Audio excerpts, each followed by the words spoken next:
Hello, my little lovies. Hello, Juniper, Jack, Teddy, Noah, Scotty, Seymour, Millie, Priest, Reagan, Joey, Nathan, Addie, Stephen, Henry, Annabelle, Sawyer, Seymour, Gabriel, Mary, Chris, Sailor, Brody, and Ryder. I miss you guys so much. And today I have a nice little read aloud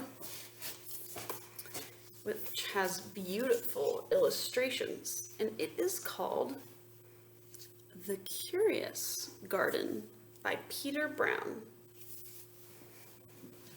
So let's begin. The Curious Garden.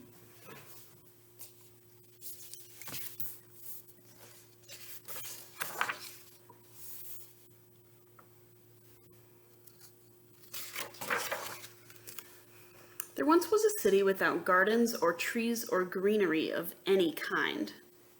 Most people spent their time indoors. As you can imagine, it was a very dreary place. However, there was one boy who loved being outside, even on drizzly days. While everyone else stayed inside, you could always find Liam happily splashing through his neighborhood. It was on one such morning that Liam made several surprising discoveries. He was wandering around the old railway, as he did from time to time, when he stumbled upon a dark stairwell leading up the tracks. The railway had stopped working ages ago, and since Liam had always wanted to explore the tracks, there was only one thing for the curious boy to do.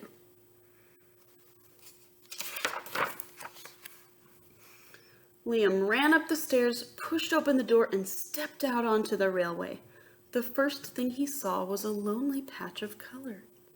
Wildflowers and plants were the last things he had expected to find up there, but when he took a closer look, it became clear that the plants were dying. They needed a gardener. Liam may not have been a gardener, but he knew that he could help, so he returned to the railway the very next day and got to work. The flowers nearly drowned, and he had a few pruning problems, but the plants patiently waited while Liam found better ways of gardening. Look, he's singing to the plants. As the weeks rolled by, Liam began to feel like a real gardener, and the plants began to feel like a real garden.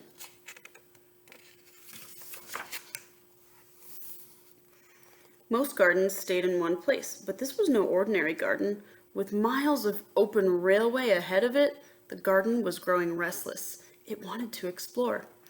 The tough little weeds and mosses were the first to move.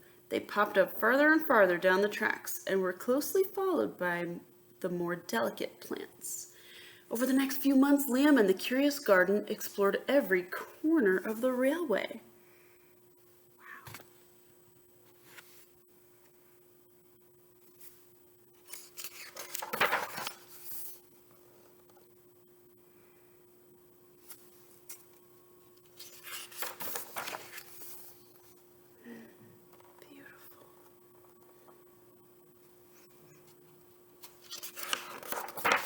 After spending his spring and summer and autumn with the garden, Liam's time on the railway was finally interrupted by winter. Heavy blankets of snow fell on the city that season, and for the first time since he'd become a gardener, Liam could not visit the plants.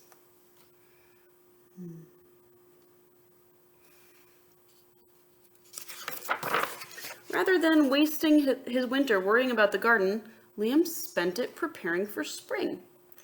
After 3 cold months, the snow finally began to melt, and Liam rolled his new gardening gear over to the railway.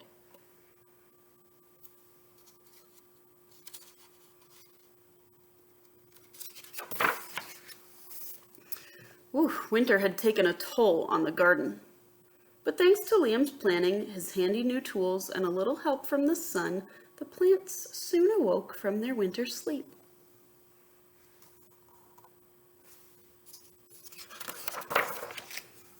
The garden had always wanted to explore the rest of the city, and that spring it was finally ready to make its move. Once again, the tough little weeds and mosses set out first, and they popped up further and further from the railway and were closely followed by the more delicate plants. The garden was especially curious about old, forgotten things. It's growing inside that old car. An old, old building.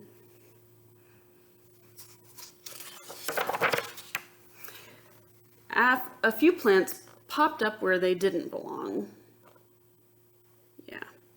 And others mysteriously popped up all at once. He's giving people some plants secretly. But the most surprising things that popped up were the new gardeners. More people want to help.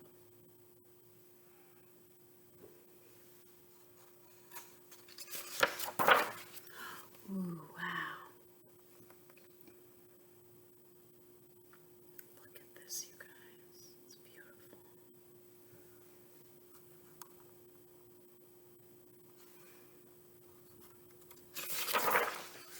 Many years later, the entire city had blossomed.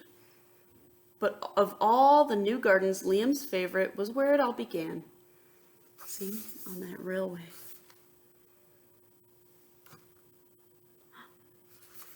That must be Liam, all grown up, and his family.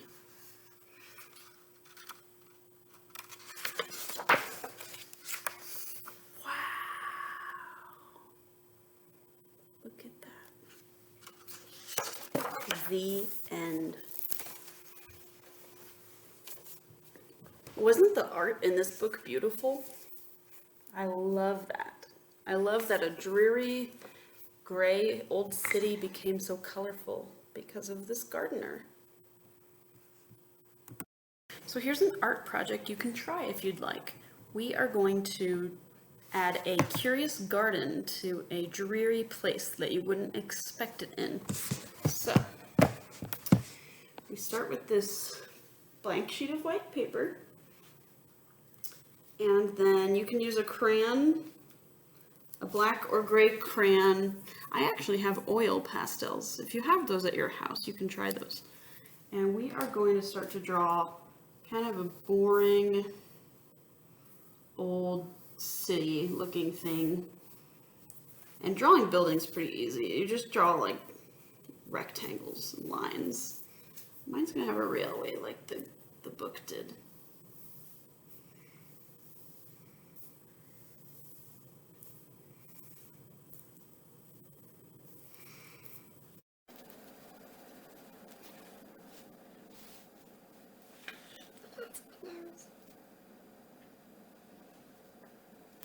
I'll use markers and watercolor paint to add some plant life.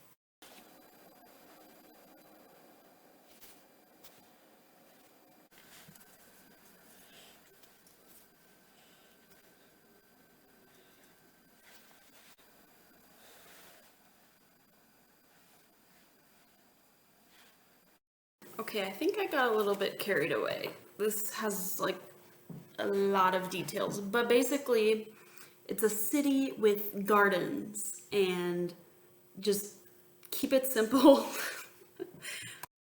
Yeah, just keep it simple.